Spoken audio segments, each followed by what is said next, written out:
Andretti slams the F1 team bosses. Andretti has been all over the place in recent months, and one of the reasons why is because he's found it hard to be liked by the team bosses on the grid.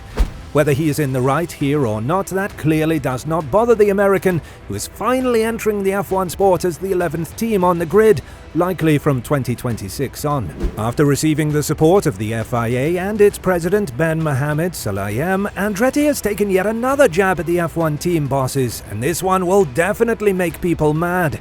Andretti has been trying to enter the sport for quite some time now, in a variety of ways. One of the things that he tried out were the buyout terms with Haas and AlphaTauri.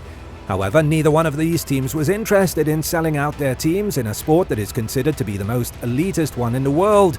That is why Andretti has started the bid to join F1 as an independent 11th team, and as soon as the FIA said that the official talks about a new team entering the grid have started, into the pit, that frees up the McLaren and the Mercedes. Andretti wasted no time and signed General Motors as their partner. GM is entering F1 along with Andretti through its brand Cadillac, and now that this has been officially announced, there have been many critiques thrown toward Andretti and his brand.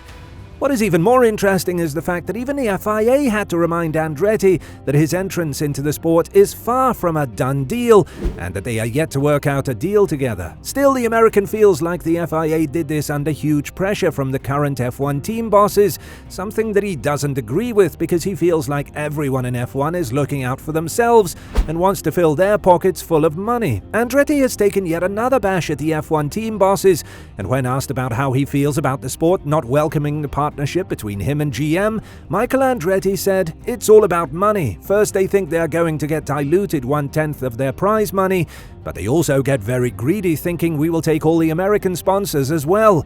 It's all about greed and looking at themselves and not looking at what is best for the overall growth of the series." Andretti is probably one of the most infamous faces related to the sport, and it goes without saying that his friendship on the grid is limited to two teams only, McLaren and Alpine. Other than that, no one wants to see Andretti enter the grid as a brand new 11th team.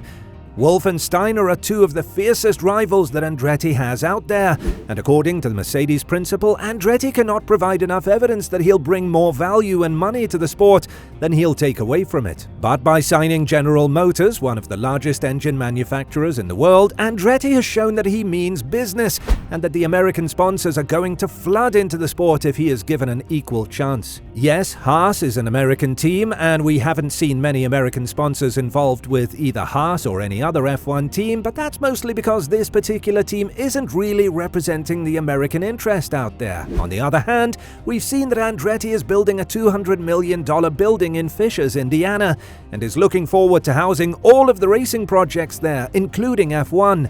To add to the All-American dream, Andretti will hire Colton Herta as his first driver, meaning that he'll be looking forward to having an All-American lineup sometime down the line. In order for this to happen, Andretti needs to be granted permission to enter the sport, something that has started as a process but is far from being finished. Even with Andretti luring General Motors to the F1 community, team bosses aren't happy with how everything is currently unfolding for the future of the sport. That hasn't surprised Andretti, and when he was asked about whether he's surprised as to how the teams have reacted to GM joining Andretti in their joint bid to enter the sport, Michael said, "I'm not surprised. In F1, the owners look out for themselves, not what is best for the series. That is the difference between President Mohammed's position and the team owner's position. President Mohammed is looking out for the future of the sport. Mohammed gets it. He's a racer, and he understands the series needs to have one or two more teams. It is an FIA championship, and it holds most of the cards to get the expression of interest going. If you think about it, Andretti holds a very valid point. For starters, he has indeed brought in some new investors, and he is ready to move forward with his promises. This is something that even Wolff cannot deny, and if you consider that the USA will host 3 races from 2023 on, the fact that Andretti is pushing for being the 11th team on the grid is really not too bad of a thing to happen to the sport. All of a sudden, Mohammed Sulayem has started to speak about a 12th team entering the grid from 2026 onward, with Calvin Lowe being the loudest name out of all the runners. We also know that companies like Ford and Hyundai are interested in entering the sport, and while the team bosses could be worried about the potential revenue being split among all of the teams, it goes without saying that there will be a massive increase in popularity which would result in increased revenue at the end of the year. That is the current course of Formula One, and nothing can change it. Since 2020, the sport has grown in popularity, not only in the United States, but also on other continents. Still, the USA one was the most pleasant one for the sport, because F1 didn't really enjoy any kind of popularity there, with NASCAR being the most popular sport on the North American continent. Now that the calendar sees 3 races in the USA, it's inevitable that an all-American team needs to join the sport and represent the interests of the Americans as a whole. After a change of tyres onto the mediums, going very nicely indeed. He got damage on.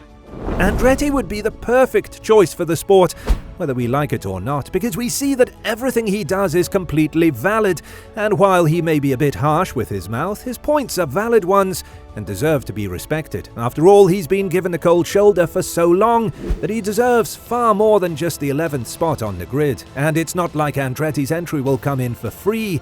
He will have to pay $200 million in dilution funds, money that is supposed to be equally transferred to the 10 existing teams on the grid to battle the revenue split at the end of the season from 2026 on. However, if Andretti can bring in new investors to the sport and then eventually contribute to a larger increase in revenue at the end of the year, it goes without saying that he'll be one of the most wanted teams and assets on the grid, whether Steiner and Wolff like that or not. What Wolff is hinting at is the fact that Haas, the latest team to join the grid in 2016, hasn't had a lot of success in the sport ever since it joined. Williams, on the other hand, was a very successful team back in the day, but now they are struggling to find their proper groove as well. The times are changing, and they are changing fast, but the fact that Andretti has a lot of capital and money to invest in this sport should be enough of a proof to everyone who doubts that his entrance won't bring too much good to Formula One.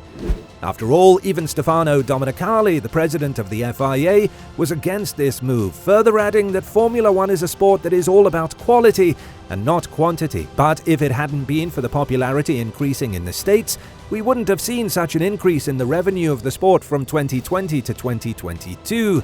True, we saw new tracks in Qatar and Saudi Arabia, but the audience and the merchandise there are nowhere to be compared to Miami, Austin, and hopefully Las Vegas from 2023 on. That is why America is a very important continent to be conquered by Formula One, and Andretti should be perceived as their asset and not their enemy. Whether Andretti will be the only team that will join the grid from 2026 on, or Calvin Lowe will make a successful bid with a Chinese team, only time will tell. What we're very certain of is the fact that Formula One is moving in new directions, ones that are seeing the sport and the grid expand, and we're more than happy to witness it. What do you think about Andretti's claims about the F1 team bosses? Let us know in the comments below.